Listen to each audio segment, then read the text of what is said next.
Welcome to the Today in History channel. In today's video we will talk about the day. December 22, 1989. Europe's last communist dictator falls. Nicolae Ceausescu was Europe's last communist dictator, but his regime was much more than a communist dictatorship. Ceausescu had gained the confidence of the Romanian people when, in 1968, he opposed the entry of Russian troops into Czechoslovakia and threatened to use military force in case the Red Army dared to invade Romania. The leaders of the democratic world went to Bucharest to exalt the figure of what would shortly become one of the greatest tyrants in the history of Europe. He created a sense of national pride in the country and a cult of his personality, which culminated in a state-honored visit to the United Kingdom. But in the early 1980s, everything changed. The oil crisis made energy more expensive, industrial machinery had become obsolete, and there was a shortage of food and electricity and water cuts across Romania. Romanians lined up to have access to any service or product, and were obliged to watch the countless acts of exaltation that the regime organized around the figure of the conjugator or leader, in Romanian, the title that Ceausescu adopted. This generated a feeling of anger and despair that would erupt in the years to come.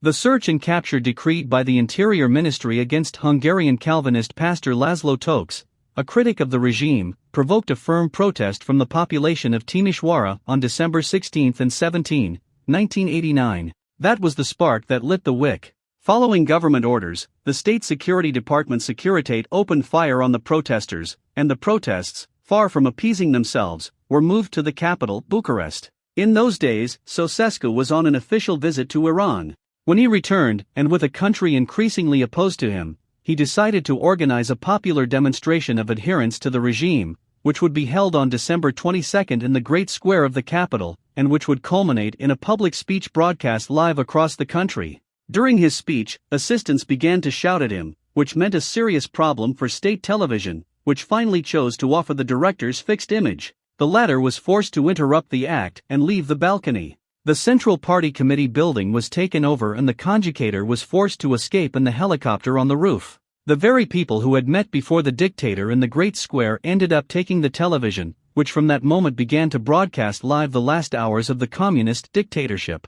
Although there were several conflicts between factions loyal to the regime and revolutionaries, the events were very different from the media report that was broadcast throughout the West, which spoke of dissidents killed and thrown into common graves in the city of Timișoara and bloody clashes between the rebel army and the Securitate in those days of 1989. Ceausescu's helicopter and his wife didn't get very far.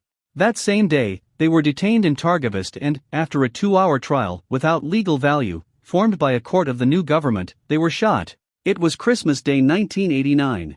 The National Salvation Front, composed mainly of communists critical of the conjugator, set in motion the reformist process that would derogate from all constitutional norms of the communist period to announce the call for free elections the following spring. If you liked the video of force subscribing to the channel, like, comment and share. To receive new videos, see you next time.